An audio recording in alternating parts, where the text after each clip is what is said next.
আর কিছুক্ষণ পর লাহোরে শুরু বাংলাদেশ দলের অনুশীলন। গাদ্দাফি স্টেডিয়ামে নিরাপত্তা মহড়া। আজ রাতেই আবারও সিঙ্গাপুর ম্যাচের টিকিট বিক্রির শুরুর প্রতিশ্রুতি। মাঠের খেলাতেও জিততে চায় বাংলাদেশ। আমরা আগামীতে খেলা জিতবো, আমরা এএফসিতে কোয়ালিফাইও করবো, অ্যান্ড তার পাশাপাশি ন্যাচুরালি আমাদের র্যাঙ্কিংও বেড়ে যাবে।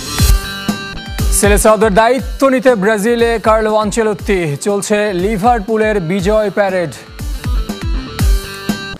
একমি ল্যাবরেটরিজ লিমিটেডের সৌজন্যে শুরুতেই জানাবো পাকিস্তান বাংলাদেশ টি-20 সিরিজের খবর।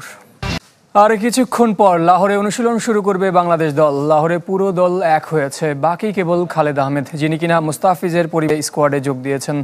ঢাকা থেকে রওনা দিয়েছেন পাকিস্তানের পথে। সোমবার সকালে 8 ক্রিকেটার যোগ দেন। পিএসএল চ্যাম্পিয়ন লাহোর কালান্দার্সের সদস্য রিশাদ হোসেন ও মেহেদি মিরাজও একই শহরে থাকায় দ্রুতই দলের সঙ্গী হয়েছেন।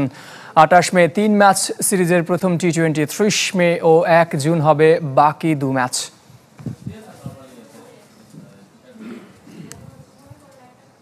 চলে যাচ্ছে পরবর্তী সংবাদে। পাকিস্তানের সবচেয়ে বড় স্টেডিয়াম অনেক কীর্তির সাক্ষী, কিন্তু নামটা লিবিয়ার নেতা মুয়াম্মার গাদ্দাফির নামে কেন, সে প্রশ্নের উত্তর খোঁজার চেষ্টা করেছেন ইকরাম হুসাইন।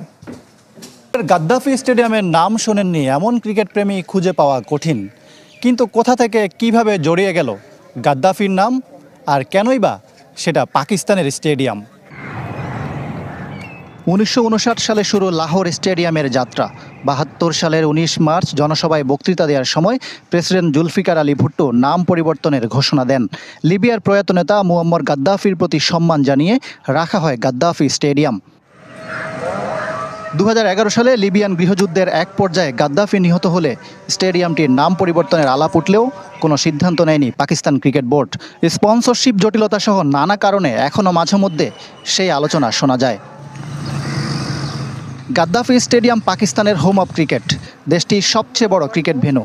জাতীয় একাডেমি থেকে শুরু করে সব ধরনের কার্যক্রম আবর্তিত এটাকে ঘিরে। 35,000 আসনের এই স্টেডিয়ামে পিসিবি হেডকোয়ার্টার।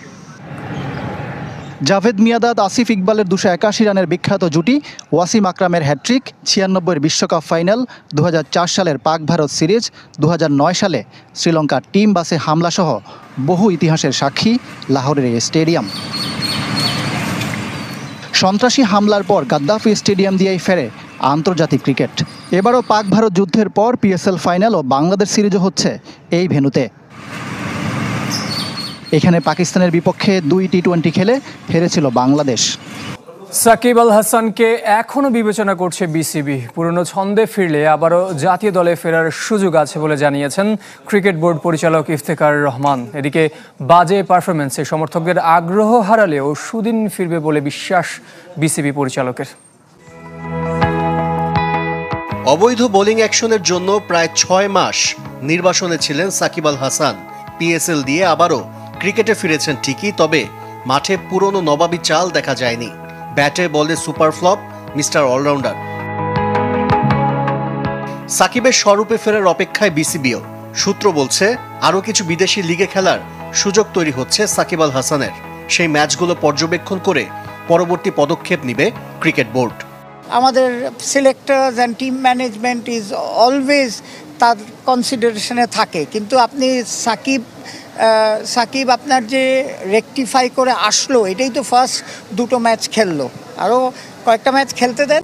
ক্রিকেটারদের পছন্দ বিবেচনায় মোহাম্মদ সালাউদ্দিনকে কোচিং প্যানেলে যুক্ত করে বিসিবি, তবে ক্রিকেটারদের মানসিকতায় বদল আনতে পারেননি দেশি কোচ।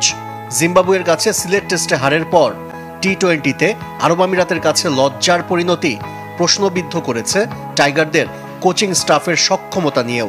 কারো এটা দোষারোপ করার কিছু নেই। একটা নতুন ইউনিট দেখেন, যে হেড কোচ বলেন, সালাউদ্দিন বলেন, আর যারা আছে এটা নিউ ইউনিট। আমাদের টাইম একটু দিলেই বোঝা যাবে যে তারা কেমন পারফর্ম করছে। টাইগারদের পারফরমেন্সে হতাশা বাড়ছে সমর্থকদের, হারাচ্ছে আগ্রহ, স্পন্সর প্রতিষ্ঠানগুলো মুখ ফিরিয়ে নিচ্ছে। অন্যদিকে ফুটবলের নতুন জাগরণ তৈরি হয়েছে বাংলাদেশে। সামাজিক যোগাযোগ মাধ্যমে এখন লিটন শান্তদের চাইতে হামজা ফাহমিদুলদের নিয়ে আলোচনা বেশি। এটাকে সাধুবাদ জানালেও ক্রিকেটারদের পারফরমেন্সেই আবারও সুদিন ফিরবে আশাবাদী বিসিবির পরিচালক। ফুটবলে এখন দেখেন ওয়ার্ল্ড রিনাউন্ড প্লেয়ার খেলছে, একটা জোয়ার এসেছে, সো এটা আমরাও ওয়েলকাম করি। ভাটা বলে কোনো কথা নেই, আপনি পারফর্ম করবেন, ভালো খেলবেন, দেখবেন যে সাপোর্টাররা অলওয়েজ বিহাইন্ডে আছে।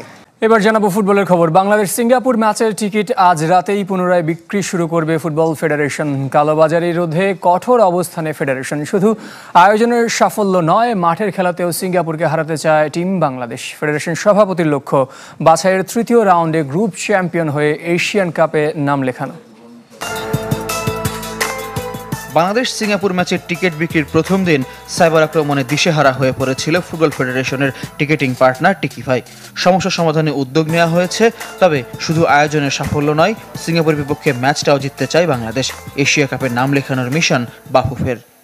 তো মনে করতে পারেন যে জুনের 10 তারিখে এই গ্রুপের নতুনভাবে একটা র্যাঙ্কিংস শুরু হতে যাচ্ছে। But I am very very confident যে আমরা আগামীতে খেলা জিতবো, আমরা এএফসিতে কোয়ালিফাইও করব, অ্যান্ড তার পাশাপাশি ন্যাচুরালি আমাদের র্যাঙ্কিংও বেড়ে যাবে। যারা টিকিট কিনেছে সাকসেসফুলি, ওরা যদি ওনাদের টিকিট না পেয়ে থাকে, ওনারা যদি বাফুফকে একটা ইমেল করে দেয় যে ওনাদের পেমেন্ট স্লিপ প্লাস ওদের একটা যে কোনো একটা পেমেন্ট কনফার্মেশন, আমরা ক্রস চেক করে দেবো ওই পেমেন্টটা এসেছে নাকি। আসার পরে আমরা দরকার হলে আমরা যে ওই সিটটাও না থাকে ওই দর্শকের, আমরা আরেকটা সিট ম্যানেজ করে দিব, বাট পেমেন্ট কনফার্মেশনটা আসতে হবে, প্লাস আমাদের প্রুফ দেখাতে হবে ওনারা একটা ট্রাই করেছেন এই টিকিটটা। কুলে না থাকলে সাকিব আল হাসানের 2026 বিশ্বকাপ খেলার সম্ভাবনা নেই। তবে অভিজ্ঞ এই অলরাউন্ডারকে পেলে লাভ হবে বাংলাদেশেরই, এমনটাই মনে করেন হান্নান সরকার। সাবেক নির্বাচকের মতে টাইগারদের টানা ব্যর্থতার কারণ মানহীন ঘরোয়া ক্রিকেট। আরব আমিরাত সিরিজ হারলেও পাকিস্তানে ভালো করবে লিটন দাসরা। আনামুল হক বিজয় সবশেষ ডিপিএলে 4 সেঞ্চুরিতে সর্বোচ্চ রান করা ব্যাটার এ দলের হয়ে টানা 8 ইনিংসে পাননি কোনো 50-র দেখা। দেশের ঘরোয়া ক্রিকেটের মান বোঝা যায় এই একটা উদাহরণ দিয়ে। ঢাকা প্রিমিয়ার লিগের তুলনায় বাকিগুলোর অবস্থা তো আরও করুন। 3 দশক ধরে ক্রিকেট খেলা বাংলাদেশের ব্যর্থতার কারণ এটাই বলে মনে করেন সাবেক নির্বাচক। আপনি 20 বছর আগের ক্রিকেটের সঙ্গে এখনকার ক্রিকেট চিন্তা করলে হবে না। এখন ক্রিকেট যেমন ফাস্ট হয়েছে, ক্রিকেট যেমন চেঞ্জ হয়েছে, আমাদের ডোমেস্টিক স্ট্রাকচার ডোমেস্টিক ডেভেলপ করেছে, কিন্তু এই সময়ের সঙ্গে তাল মিলে যে 20 বছরে যেখানে যাওয়ার কথা সেখানে যায়নি। তো ইন্টারন্যাশনাল ক্রিকেট আপনি চাইলেই বাউন্ডারি মারতে পারবেন না। আপনাকে ওই যে এক বল যে ডট বল খেলার যে বিষয়টা, সেটা কিন্তু প্রথম থেকে একটা চিন্তায় নিয়ে খেলতে হয়। সো ওই যে যখন আপনি বাউন্ডারি পাচ্ছেন না, ডট বলও পাচ্ছেন না, তখন কিন্তু আপনি পেছনে আউট হয়ে যাচ্ছেন। আপনি ডোমেস্টিক ক্রিকেটের স্ট্রাকচার যত কম্পিটিটিভ হবে, ইন্টারন্যাশনালে আপনি পারফর্ম করার ক্ষেত্রে বা টিমের রেজাল্টের ক্ষেত্রে সেটা একটা পজিটিভ ইম্প্যাক্ট থাকবে। ওয়ানডে ফর্ম নিম্নমুখী, টি-20 তো আরও ভয়াবহ। 1 বছরের ব্যবধানে 2 সহযোগী দেশের কাছে সিরিজ হার ভাবনা বাড়িয়েছে ক্রিকেট ভক্তদের। অভিজ্ঞ ক্রিকেটারের অভাব দলে, এর মাঝে রাজনৈতিক কারণে কাটা পড়েছেন সাকিব আল হাসান। বোলিং নিষেধাজ্ঞা কাটিয়ে ফেরা সাকিবের জাতীয় দলের প্রত্যাবর্তন নিয়েও ভাবছেন অনেকে। তবে হান্নান সরকারের মতে রাজনৈতিক পরিস্থিতি অনুকূলে না এলে সামনের বিশ্বকাপও খেলা হবে না এই অলরাউন্ডারের। দেশের এই পরিস্থিতিতে সাকিবকে আসতে দেওয়া হয়নি বা খেলতে দেওয়া হয়নি। সো সেই অবস্থা যদি কন্টিনিউ হয় টিল ওয়ার্ল্ড কাপ, টি-20 ওয়ার্ল্ড কাপ, তাহলে সাকিব কোথা থেকে আসে? বাট সাকিব এমন একজন প্লেয়ার, সে ইনক্লুড হওয়া মানে দলের স্ট্রেংথ বাড়ে, এটা আমরা সবাই জানি। বাট স্টিল মাত্র কয়েকটা ম্যাচ আমরা পিএসএলে দেখলাম, রিদমটা পেতে একটু সময় লাগবে হয়তো।